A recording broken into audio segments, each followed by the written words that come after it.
Just getting set up, and I appreciate everybody trying to work through the ideas of what needs to happen. So what I'm trying to do is understand a number of things, mostly with the funding. That is, I know that the city of San Antonio has their refunding. Can everybody who's listening, everybody online hear? So 10% of Y'all can hear me okay? Okay, yes, very that's good. your goal. I know that the city has their refunding, and I know the city has a whole lot of other funding streams, but there are, of course, a lot of federal funds, that some of which will be coming through the Energy Secretary, the State Energy Office, and others that will be governed by a network of grant writers. And in fact, there's still an opportunity for local groups to become grant writers within that grant network. So what I wanted to kind of start with is just having a conversation. Maybe Doug can guide us in on there's one other little piece. During the December 14th meeting of the B session of the City Council, it was B session, so they didn't take final action, but there was very positive supportive talk about the idea of hiring somebody who would work with government affairs, the government department, I'm not sure what intergovernmental calls themselves anymore, working under Jeff Coyle to sort of be the ringmaster as far as the many funding streams possible, looking for opportunities for the city to partner. So that goes beyond Reese. So my question to Doug is, what is, that was December 14th, and a lot of the decisions were left hanging. There was $7.2 million in Reese left funding for more information from the federal government. Of course, that's months ago. So a lot of that, there has to have been some further elucidation. If not, tell me. Well, no, even taking a step back, what are you looking to accomplish? Excellent. I'm looking to understand the funding streams. The city's purpose for funding streams, so put it there. There's the Reese Fund. They're just all smart. Nothing's happened with it. They've allocated $1 million to that EcoScholars program, if you remember that. Those were, so since what was presented on December 14th, there's been no other dollars expended or dedicated. We had provided a budget to the manager's office for feedback. We haven't heard anything. We'll be presenting to City Council at the end of this month and looking for feedback. So as far as the Reese Fund, there's been really no additional action taken at this point. I don't think Dee Dee had a... Do you see the city of San Antonio managing the rest of those Reese funds? Yes, but it hasn't happened yet.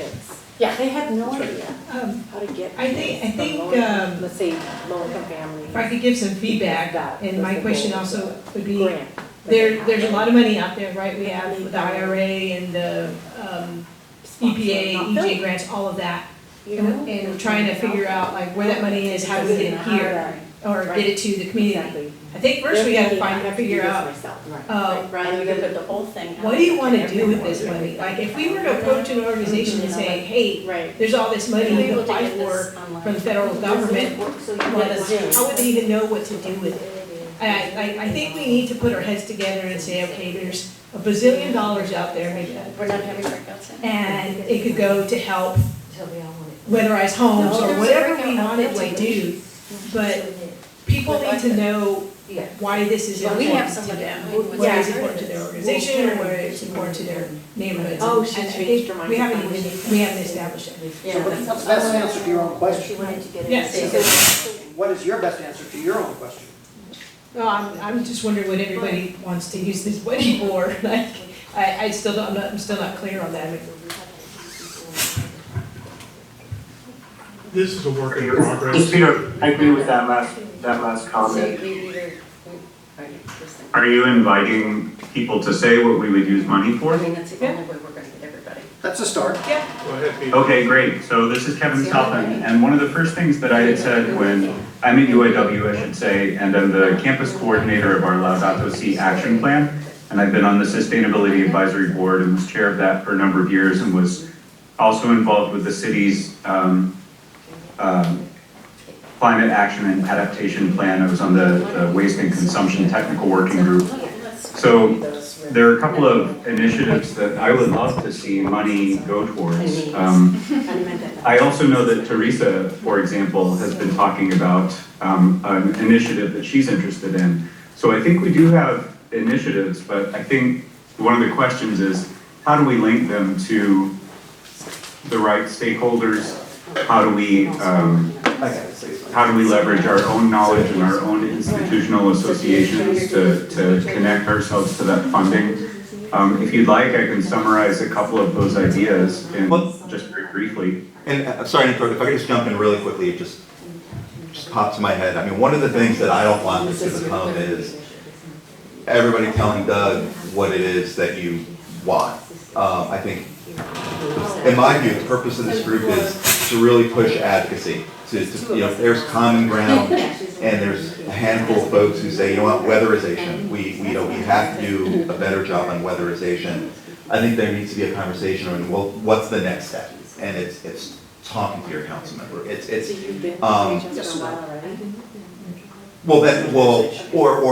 figuring out what to do with that. I can come here and let you know.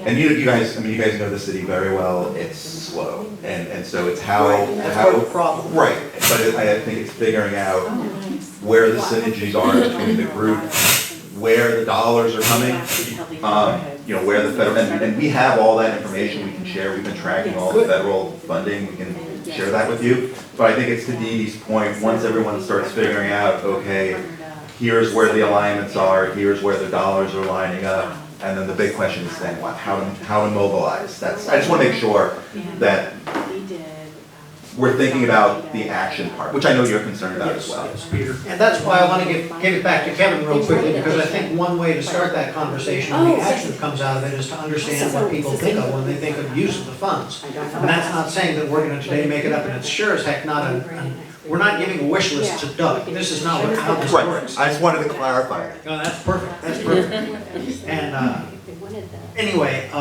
Kevin, you want to pick back up on that? Sure. Thank you, Doug, for the clarification. It's probably worth saying then in response that I think I'm imagining a lot of the heavy lifting is done by people who are in this group and by, say, individual institutions or maybe a couple of institutions in collaboration.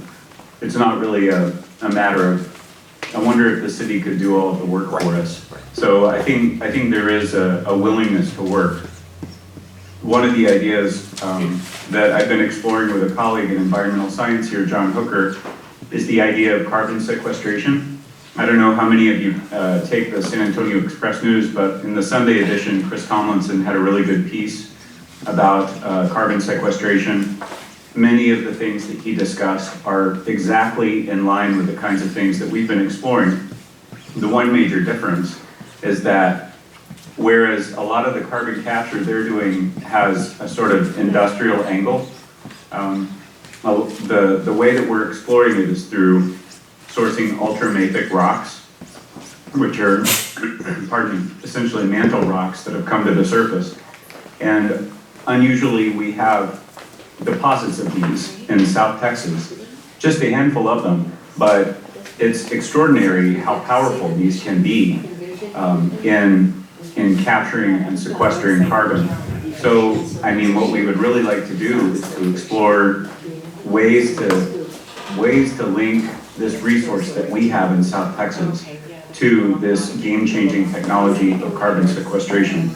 And the fact that we have this resource, I mean, people will think of Texas and think of resources and they'll think of maybe, oil or gas or something like that. And we think of sun and wind. Here's another one. And it's in the ground and we can get to it and it actually reduces our carbon footprint in this powerful way. So how can we get the funding to make those links? And that's, we've explored a grant opportunity called DISIS, which is Dynamics of Integrated Socio-Environmental Systems. So we have been doing the work, but I think we just need, for example, money to buy some land or money to pay someone who owns land where the ultramafic rocks are. And that kind of seed money that would get a laboratory going is, as I see it, crucial to the process. Kevin, is Yes. this a discussion about basalt rocks and sequestering CO2 in basalt? Yes, that's exactly right. Okay, well, let's have another conversation, let's keep going, but that's, Yes, and I can wasn't lead you sure to some what people. we count, what- We Great. can have a further conversation, it's a great idea. And that's why, I think yeah, we what have to we're, explain it. it's a microphone work. Think- It is. Yes. We'll just count. I think what we're talking And we about, need to say that. and Yes, a number and I of like us it. have been working on, is more the adaptation end of it. We have a city that has, uses 2,000 kilowatt hours per house more than Austin. It's because our housing stock is very old, and it's had different building codes throughout the time. It's not the individual people and what they have done in those houses, it's just the situation of these neighborhoods. A number of us feel that the best way to approach this is a neighborhood level, to find existing organizations, whether they're churches, homeowners associations, community centers, or whatever is in these historically deprived communities. And we see the funding streams that are being available that do not go directly through governments. They don't go, some of them can, but a lot of this stuff in these grant opportunities, we fit the profile for them perfectly if we can hurry up and take advantage of it. But we're gonna need, a number of us feel, an overriding organization. Can you say your name? This is Russell Seal. We feel, and a number of us have been talking, that this overriding, it may be an already existing 501c3, it may be something new that needs to be invented, but this will be something that will guide and help other existing neighborhoods associations figure all this stuff out, so each one of them doesn't have to go out and reinvent the wheel. That this can train, what the word we're using is navigators. Navigators came as a federal word that has went out from the Medicare Part D plan decades ago under George Bush. And I was involved, and some other people were involved in using the navigators to help individuals figure out how to utilize these federal programs. And so we have to stay with the word navigator because that's the word that the government is using. But those navigators have to be trained by somebody. They have to be given the resources necessary to reach out to these individual homeowners. And it has to be trusted people in those neighborhoods. And that's the whole point, is finding those neighborhood associations or churches that the community trusts and was willing to go to and have that beaten path. And there's where the resiliency centers come in. So it's not just a place to go to on a hot day, a cold day, that has backup power, lighting, and all of the showers for people to go to. Beaten path that they come to all of the time. And I think I'll stop there. I think we've sort of got the idea. I just want to clarify resilience hubs, because I've been seeing in lots of conversation. I think it's me. I think one of the things I just want to be make very clear with resilience hubs is each neighborhood is going to direct what they look like. I've already been sort of seeing. We agree. Well, I've been seeing language already and seeing documents showing that, well, then the hubs are going to have this, or they're going to have that. That makes me uneasy, because you're making initial assumptions about what it is that the neighborhood wants. There could be a whole smorgasbord of options, but I think when we start wading into this territory, we have to be very cautious that we're not leading with your own or my own bias as far as what is important for the neighborhood. It's not my place. I just wanted to clarify that. Agree 100%. Dee? Quick question, y'all might have already talked about this before, but is there like a master list of all the funding streams out there, whether it's IRA or the Department of Energy? What is to be used for? I can send a list. I have something that RMI has developed with us. I can sort of It's, there's not as, there's a lot, but there's not as much as you think. That's something I Oh, can yeah, share. for sure. And I'll just add that one of the efforts that the federal government, as according to EPA Matt Fajeda was saying, is they're trying to figure out a choice grants program that will be launching later in the year that is going to be dispersing the $2.8 billion, the bulk of what the IRA offers. And they're trying to figure out, basically they're trying to figure out the same things themselves. They're trying to structure. They have no the idea. themselves. Right. I just wanted to offer this up. This is Deborah Ponce. I'm a public citizen.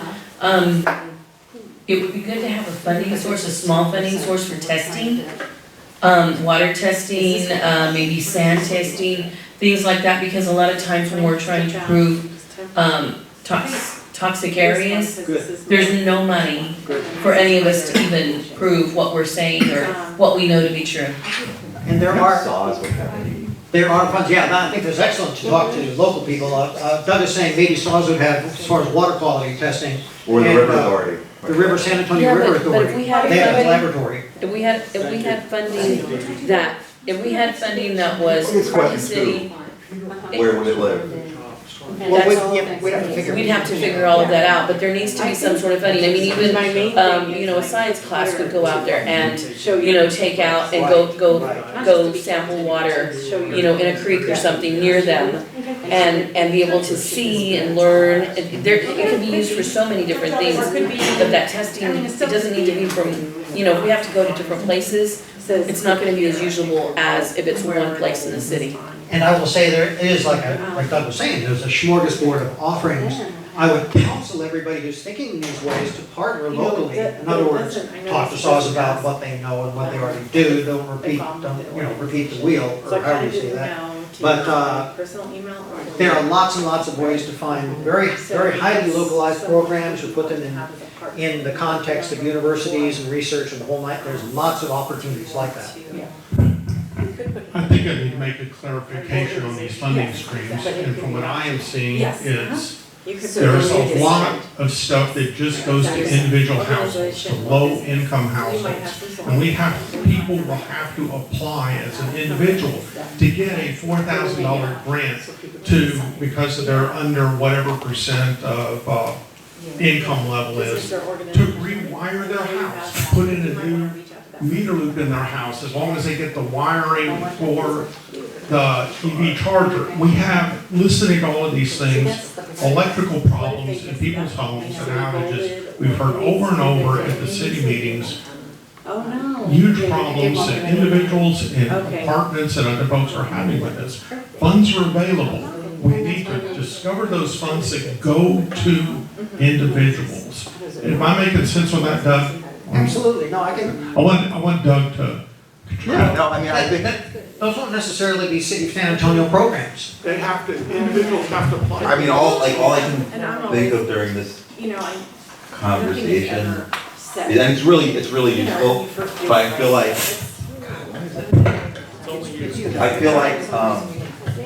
Evergreen. I think it's almost getting back to, and so maybe if what the group needs to do, Thanks for being here. I'm trying to frame what I want to say. This is confusing. I don't want Okay, I need to change that. This one was us collaboration also. to spit, because we always meet, how many years have you guys been doing? Not this right here. Well, I know, but getting together, figure out the problem, I think what the power in this group is 2010, if you want to date. to as you all brainstorm ideas, if there's a way of coming in, like if there's a handful of folks that say, you know what, we need to focus on improving the low-income existing housing stock for X, Y, like, I think you need to get to the point where there's a very clear objective, and then start looking for those dollars, because when you start, when I send over the information, you'll see there's money all over, all over the place, but I think it's, and I think maybe Dee Dee was almost alluding to this, I think it's less chasing the money as what is the problem that you're trying to solve? And who's trying to solve it? And then who are the, because that's what I'm trying to do right now, just within the city organization. Urban Heat And Island, then what about great. on your website, like if someone says. We're meeting with every department, almost every department, and we're finding About us? What's practically every that? department somehow touches Oh, the weekend. urban heat Okay. and has That's their not own. really your website. But nobody's That's talking all that is. to each Because it other. says so How do we you- start getting everybody around the same table to say, okay, well, we're gonna do pavement and trees, and so that's what I would suggest is as you guys sort of think through whether it's resilience hubs or whether it's, weatherization, that would just be my recommendation, to try to get as laser focused as possible, and then figuring out, okay, who around the table, and then who around the table is doing what, really, I think it just has to be really strategic. Yes. Otherwise, my concern is, we'll just spin, like, we'll just, and we can't do that anymore. Does that make sense? Yes, it absolutely makes sense. And that's a lot of the reason that I'm involved again, is because I see with the IRA money, and I see the potential, the Reese money, the willingness of city council, there is so much, and the urgency of climate. We just need to be targeted. Yes, that's why I'm back again. Sorry, the question is, we've been beating around that, the city or CPS is not gonna be the ones that can move quickly, and that we're needing another 501c3, maybe an existing, maybe a new one, to help with professional staff in that 501c3, these funding grants to target that and get that going. Do you see another organization out there that's already willing to take this up, or do you think we need to develop a new one, or do you think nothing at all, and we're just gonna roll? So, well, let me ask you this. Can you narrow, to do what? Can you narrow that down a little more, 501c3 to do what? I can narrow that down. The idea to me is that within the city's purview, there's the Reese funding and there's department work and et cetera, et cetera. But there is one whale of a lot of money that is outside of the city. Now, I know there's questions about, I remember hearing rumors that CPS Energy was thinking that money that would come to somebody in the city from other federal sources would go through EcoSA. There's so many different sources, but the point remains that we, like you were saying, we're taking your charge immediately and saying the city is not, the city can be, we want to support the city in their leadership in these areas, just like the CAB. But there will be ways that we want to move, that we see the funding, that we want to go for it.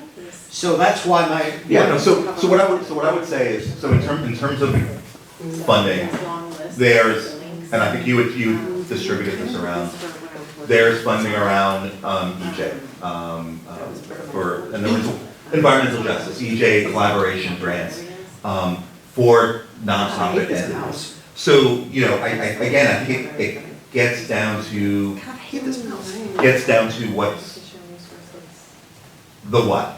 What is it that you want to tackle, and then who are those partner agencies that make sense, who could potentially lean into it and lead, and then what are the funding opportunities to help? Because I think it always comes back to the what I think as specific as you can get with what is, because I feel like I agree. No, because it's, like, everything needs to be done, right? I mean, there's 50 things that need to be done, but how do you gotta prioritize, and so for instance, when we were talking about I work for the city. the environmental justice collaborative grant that it just closed last month, we had broached a conversation with the food bank to see would they be interested in applying and taking on, trying to coordinate an initial sort of resilience hub approach.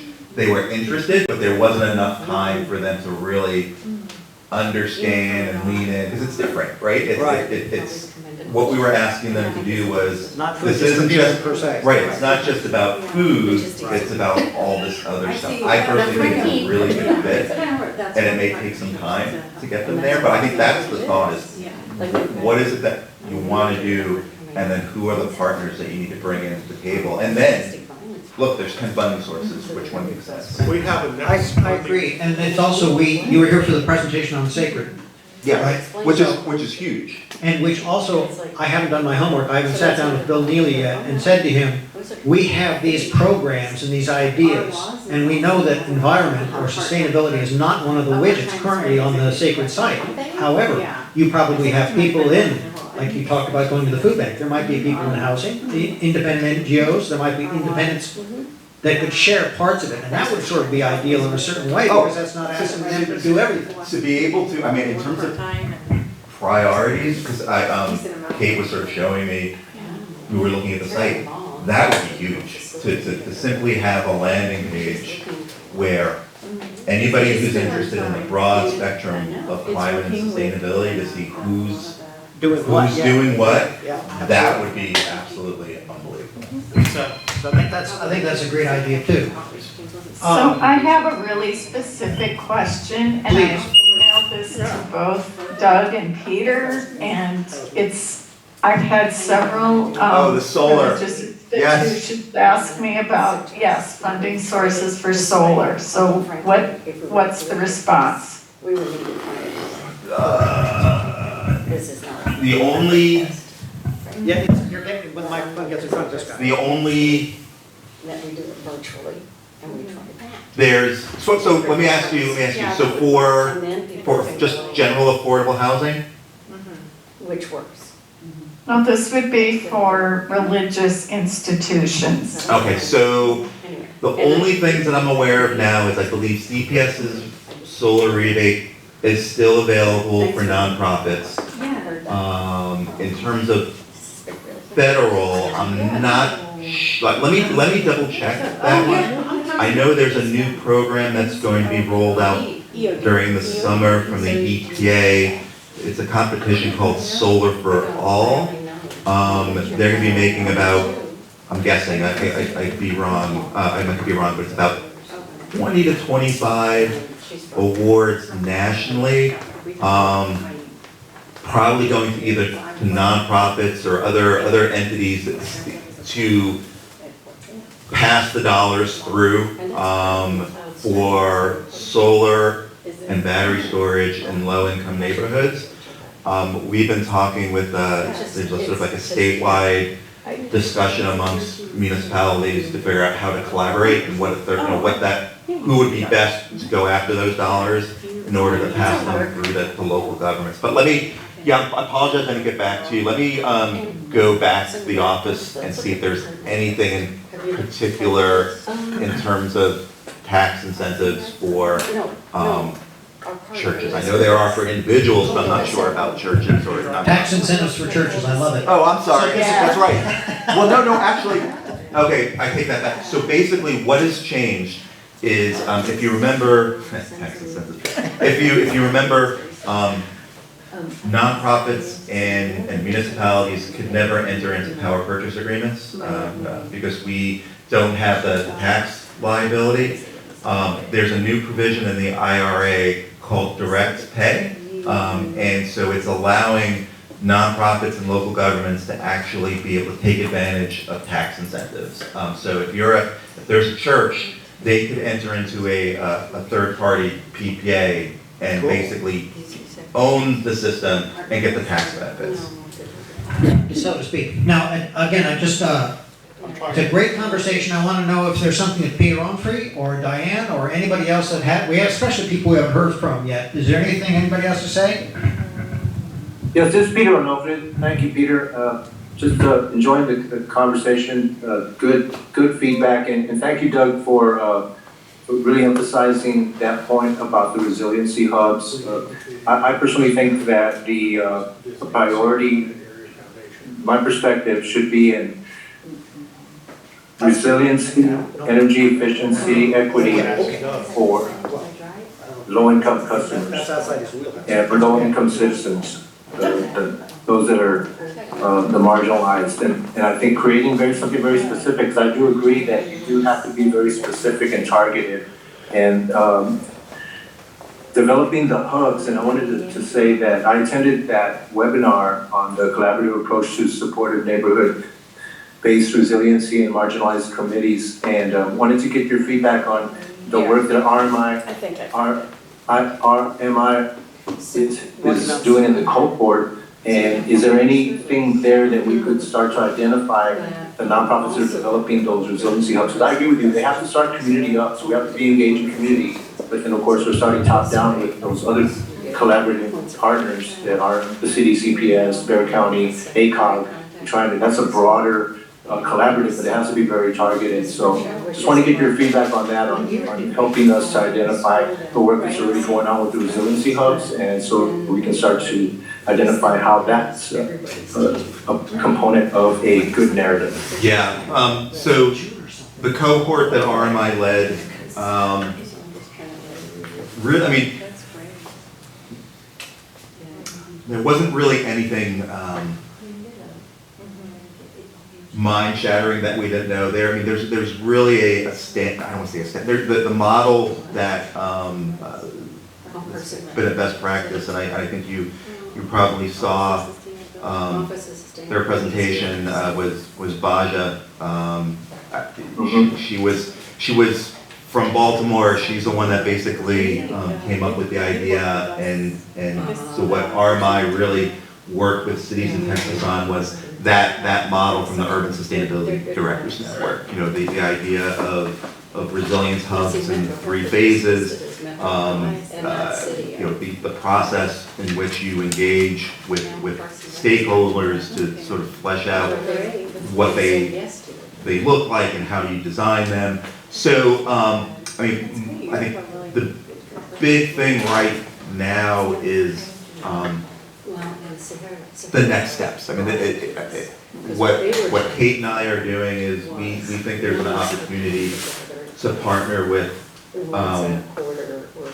the Metro Health Department and the city's Department of Human Services on some sort of community-based hub program. And so Kate's putting together a proposal that we can share internally, because I think the city needs to be involved somehow. The city shouldn't be leading these, the city shouldn't be running these, but at the same time, the city needs to help provide guidance, and then there needs to be coordination and support for funding flowing. So I think there's a few pieces that still need to be fleshed out. But I think, yeah, I'll just pause there. Peter, let me. So we've got a lot going on, it's great. Here's Russell. Doug,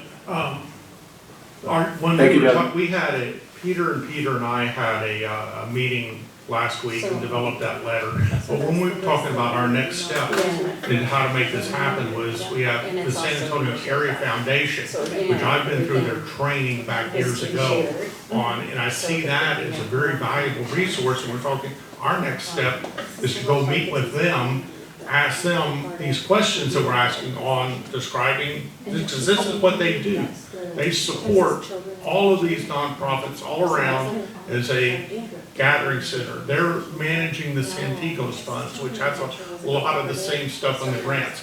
But the San Antonio Area Foundation can give us and guide us on this narrative, what to do. And I see. Well, we know what to do, but if the foundation can provide, if they could find their way to shake free dollars and help support, that would be huge. To set up the organization to find that group. We'll find that out, yeah, we can talk to them and find out what makes sense as far as their services go.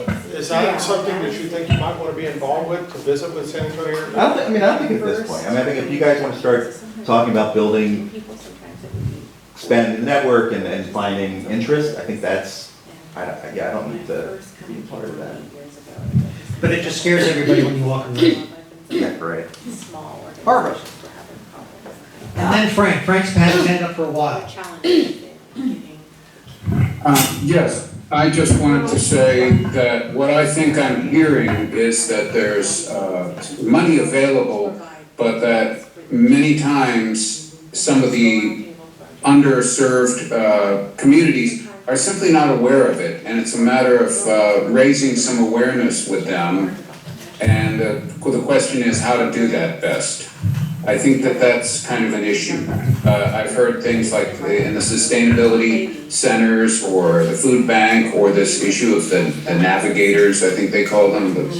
So I think that's an issue. How to get them aware that they can take advantage of some of these programs that already exist. I think you're absolutely right, Frank.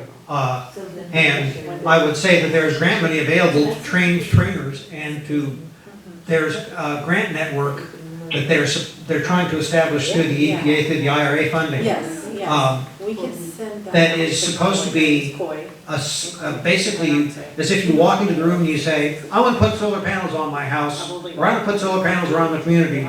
You walk into them and they're supposed to be knowledgeable in enough different programs that they can guide you to where your likely funding stream is. There are people who can help you set up 501c3s. There are people who can help you write those grants.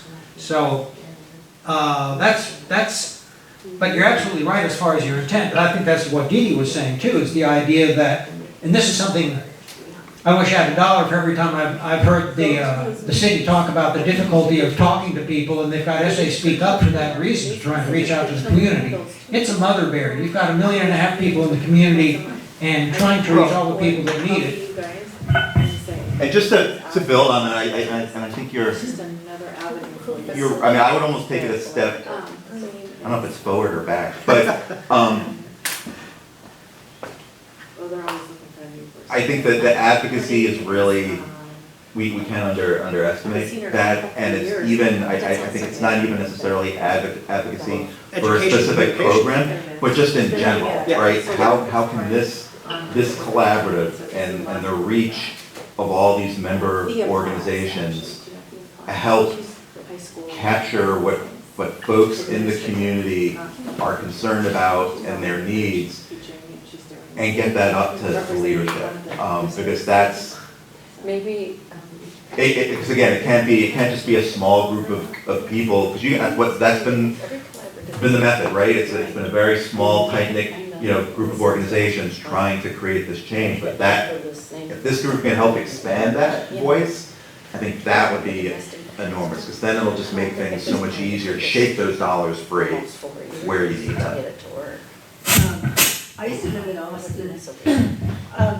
There were a lot of writers, there was a lot of communication. Well, I don't know if that really helps, but go ahead. Okay, communication was a big thing in Austin. Almost everyone in Austin over time knew what the word impervious cover was. Everyone in Austin. The word got around what the battle was. Okay. So that's important. I think. Are you talking about education support or?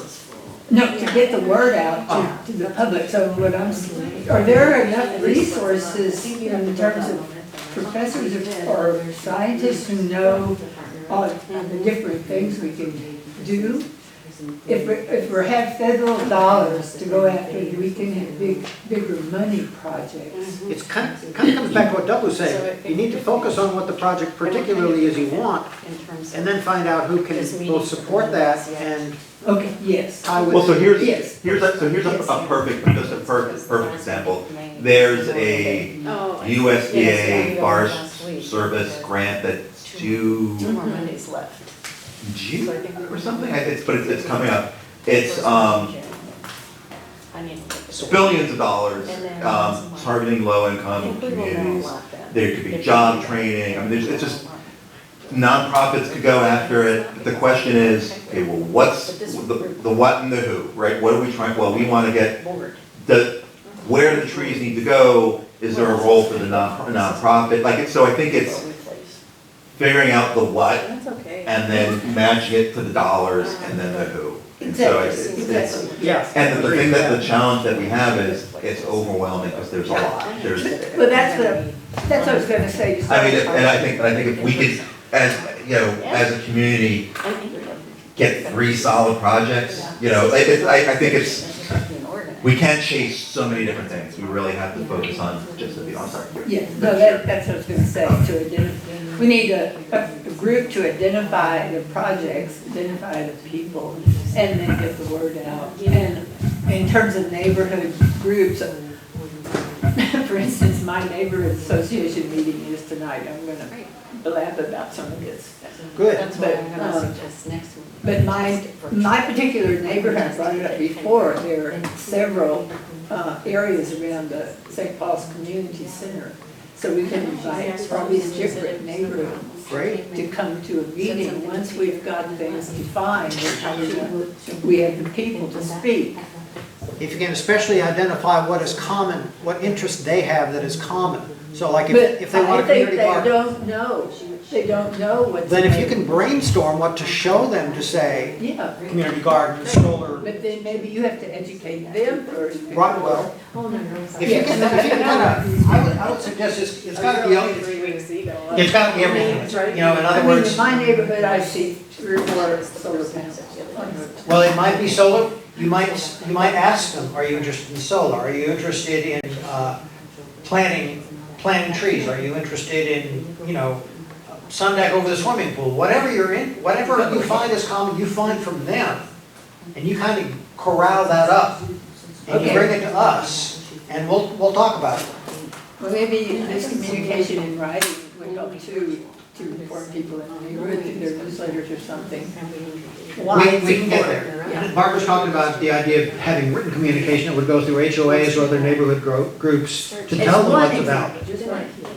That's a good example, that's a good example. I see Diane. I see Diane. Yeah, I'm wondering what the role of our climate action and adaptation plan is, and we do have, and what is the status of the equity committee, and how does that all connect with what we're talking about here? Well, I mean, the plan is just a framework, right? I think it provides guidance, and if we're talking about going after grants, you know, the federal government's going to want to know that this is part of a community-driven process, and it's so, you know, if we're saying, well, we want money for weatherizing, you know, X number of homes, consistent with the climate plan that has a goal of doing X, Y, and Z. So it provides, and so if it's between us and another community that hasn't gone through that process, we should do better. We'll be updating that plan starting next year. There's a federal grant program from the EPA called the Climate Pollution Reduction Grant. They're awarding $1 million to the MSA, and you can check it out. They're basically what they're doing. We'll be working with ACOG.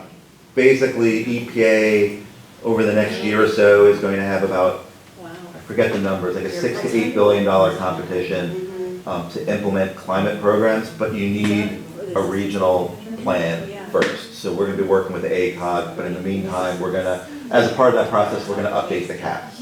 Will you have a consultant like you did the engineering firm before? To be determined. I would think more than likely we'd want to bring on a consultant to help with it. I really, Navigant, yeah, I thought they were very good. Anyway. We'll see. But I think, you know, the plan, it's just, again, it's just a guidance document. You know, and even with a plan update, you know, we're gonna the big thing that, in my personal opinion, what we need to do with the plan update is we really need to prioritize strategies in there in terms of impact. We also need to make sure that we're prioritizing based upon funding. Right? At the end of the day, we need to have a plan that we can walk out with and say, this is how we are going to implement it. Because if it's just a list of strategies without any resources attached to it, it's not going to be effective. And I'll just chime in on that, because if people have a chance to look at the December 14th B session that the city of San Antonio held, they went into great detail about this whole process. They made a big emphasis on impacts. They made a big emphasis not on just simply writing pages of plans, but getting things done. And Diane, I'd also come back to your point that then Councilwoman Ana Sandoval, during that December 14th meeting, and did the mayor, as did several, I think even Eric Walsh, talked about having moved forward with the Reese funding back in, what was that, October? That represented a stake in the ground, that represented a data point, an attribute that when further funding is being requested for these environmental issues, putting that plan and its passage by the city council in as evidence of the city's dedication was a very strong positive, and the same thing can go for the cap. So the idea of updating the cap, all this is really very relevant. Well, that's the first I'd heard about the cap getting updated. I'm excited to know what's gonna happen next. Frank, did you have your hand up? I saw you No. waving or something. No. Oh, okay. Some time ago, but not now. Can you tell Diane? Thanks. Here's a grant source that she should look at. We can send it around. Okay. Want me to know? Yeah. Give it a shot. So Diane, there is a grant source, I'll send it around to you. I think it's still open, it's called Renew America's Nonprofits. It is from DOE. And I believe it would provide funding for solar, but I'll send it to you.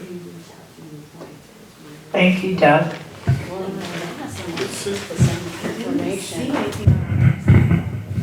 The one thing that's getting stuff done in a sense of urgency on getting these programs rolled out and people taking advantage of them. How do we develop, we've been working on this now a very, very long time, and I see very little that has actually moved the needle. And Well, there's two separate things, right? I mean, I think and this is one of the things, this is slow work, you're right? I mean, there's a lot going on, a lot of movement, but when we look at emissions reduction, it's, so I guess I'll say yes, you're right. It's very slow, but it's not for a lack of effort. So what I'd like to see was the outcome, what we're all trying to do is speed this up to get, I have a gut feeling that there's a possibility that this stuff will go away. And within the next 2 years. And Do the politics? Politics. And well, I want to get something up and going and moving before we run into that, to get some momentum about it, to show, hey, San Antonio has done something and taken advantage of this. But I if you don't use it, you lose it. But I would say this is one of the things I think is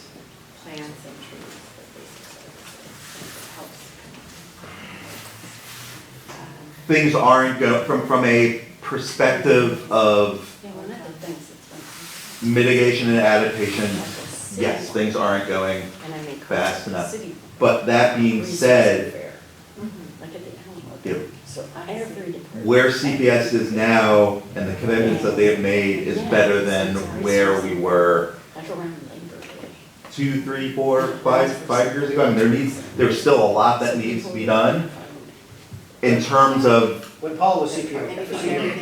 No, it's okay. In terms of, we're seeing a steady uptake in electric vehicles. The projections that CPS has is through the roof. The city's installing charging infrastructure. Hopefully CPS will be successful. They're going after, knock on wood, grant funding for additional fast chargers so things are headed in the right direction. I think all I'm going to say is I think you're right. We need to accelerate. We need to figure out how we accelerate. It's just it's not easy. And I think that's why I think it's so important in this next plan update is to be as specific as possible. Having a plan that has just a lot of high level strategies is nice, but it doesn't say we need to have these 5 strategies done in the next 2 years, and then this is what it's going to cost. And then this is how we're going to pay for it. Like I think that the more explicit that we can be, the better. Or we need to have X number of resilience hubs up and running by this date, not just we should have resilience hubs. And particularly with the federal funding that's here for the next 5 years, that's why I And think, there's like 3 a years. drawing. I thought that was something that goes. IRA goes for 3 years, they have to have all of it Everybody spent. comes, right. So just real quickly, Diane, I will say that I put that link that Doug had shown you the screenshot, that is in chat, and people need to understand how to save the chat. Anyway, Teresa. I got it, thank you. But anyway, it's okay. Teresa, did you want to talk? It's okay, my question was just gonna be what, I think Doug tried to answer it is, we And all that stuff. I mean, we've done a lot of work. what is it that's taking so long? We know, basically, the legislative process, it's never caught up with ingenuity, like, people innovate quicker than legislation happens. So what is taking us so long, the city of Sarasota? Well, so one, I'll say it's not just the city of San Antonio. I think, quite frankly, and this might be sad, we're doing pretty well. I think, compared to a lot of cities, there are a few cities that are leading more than we are. What's taking so long? If we look at what we need to reduce emissions, it's pretty straightforward. It's clean energy, right? And you guys all know how challenging Mass that is. transit. It's Better insulation in reducing housing vehicle buildings. vehicle miles traveled, which is not just transit, but it's also land use, increasing density. It's circular economy. The things that need to happen, we know what that needs to be done. They're just not easy. One of the things that you hear a lot of discussion in climate professional circles is there's this notion of, does the technology exist now or doesn't it? And I'm sort of in line with the technology's here. I mean, I think we know what we need to do. It's just not easy. You just start talking about density in any neighborhood in the city, and you're going to get pushback. Or taking away a lane of traffic for a priority bus lane, you're going to get pushback. So that's where we are. It's the tools are here. It's the trade-offs. And same thing with CPS. We could get rid of, do this, and this, but it's going to, so-and-so's not going to like it. So that's the challenge. And that's where it gets back to advocacy and engaging, the community and getting their voices together so people understand, the decision makers, that, there is will, and this is what the community wants to support those political decisions. I'll just take it another angle on that. Teresa, there was a time when environmentalism looked at the big polluters, the Exxons of the world and all that, and they said, oh, those are bad people. And they said, well, look, it's really in your hands, isn't it? You need to do X, Y, Z. It's really a guilt trip for you, not for us. And there was this back and forth. Well, what is evolving now is the concept that, yes, the individuals absolutely have to do their share. That's what the IRA is all about.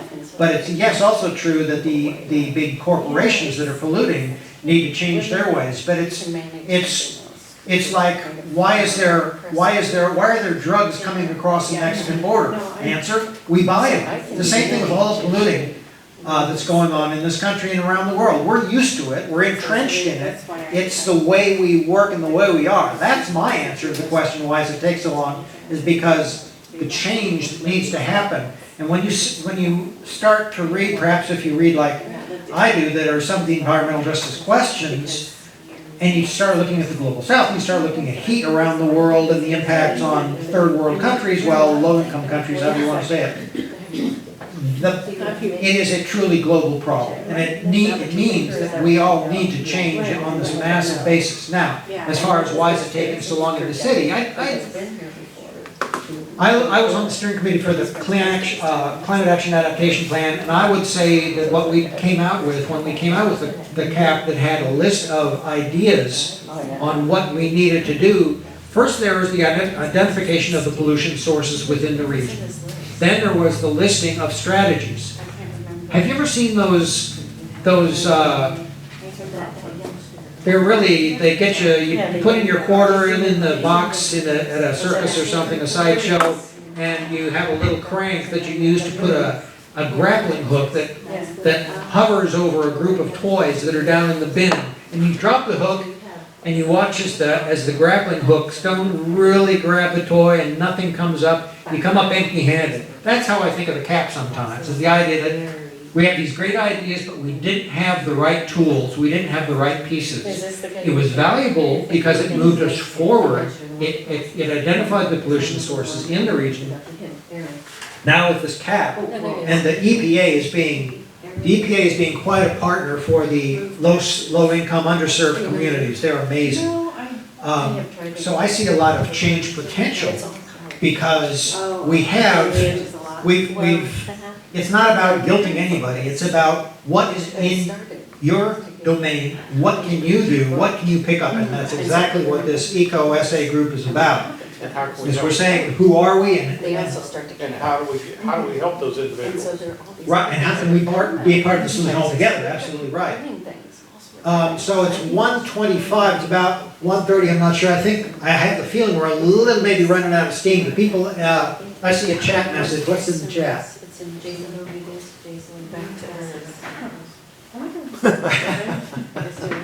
Well, I mean, that's true, but It's reiterating, you're saying this is a global problem, I hear Doug saying like, it's political will. yes. I don't consider myself a highly intelligent person, but really, we don't have a single solar panel. Like, how did this decision get made? Who thought this was a good idea? And those are the issues where I think we need to find the individuals who ever have this kind of like, because it's clearly not our city council. Well, Teresa, you want to get together with me? Whoever is pushing these buttons, we need to find out who these people are and help them make sense for themselves and our planet. You want to team up and give a presentation to the Chamber of Commerce? They're the kind of people who need the message. They're the kind of people who love oil and gas. Anyway, I see people sort of wandering back into the room, so, okay. It feels as though we have come to a terminus in our conversation. Thanks, Peter. And so as far as, okay, first of all, I hope everybody has seen the document that I put together with everybody's introduction video. And that means that you'll have access to the last week's video that I made of the group. I'm going to do the same thing here, and the purpose is not to make a nice shiny video. The purpose is to use that as a resource. It's like taking notes. So I want to continue these conversations and continue thinking through these pieces. And so thank you people for the conversation. Does anybody have anything else they want to mention? I do. Ann does. Bye, Pete. We're at 4 minutes, 3 minutes. Yeah, I think we're really pretty much done. Okay, so what would you call what you guys did today actually about? Because we called it funding, but what did you actually talk about? Funding and strategizing, yeah. I mean, a lot of the conversation was both.